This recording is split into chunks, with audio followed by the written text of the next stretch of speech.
এটা উভয় পক্ষে মানতে হবে, এই দল এবং এই দল। এটা নিয়ে কেউ মার্কেটিং করলে খেলা নিয়ে শেষ। আর সবচেয়ে বড় কথা হচ্ছে আমরা সবাই একত্রিত একই জায়গায় থাকি, তো সেই ক্ষেত্রে দেখা যাচ্ছে একজন আরেকজনের সাথে ধাক্কা লাগলে এটা প্রতিহিংসা হয়ে যায়, বাইবে খেলা হয়, এটা করা যাবে না। কেউ কারো মাইরা খেলা যাবে না, 10টা গুলো কথাবার্তা এগুলো বলা যাবে না। দিন শেষে ফ্রেন্ডলি ম্যাচ, আমরা সবাই আবারও খেলামেলা করার কেউ চেষ্টা করবো না, কেউ খারাপ ভাষায় কারোর সাথে কথা বলবো না, সেটাই ভাই। একটা কথা, দুই দলের ক্যাপ্টেন কথা হবে, খেলা বাদা কেউ কথা বলতে হ্যাঁ, তোমাদের যদি কোনো সমস্যা থাকে ক্যাপ্টেন আমার সাথে কথা বলতে পারবে।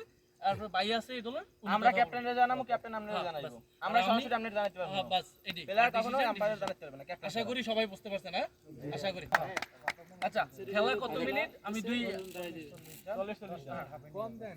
আমি এই 2 অধিনায়ককে জানি, তাহলে এখন আরে সকালে ডিউটি আছে না, এত টাইম দিলে কেমন? 35 35 70 50 সরি একটা শেষ হবে, একটা 40 মিনিট।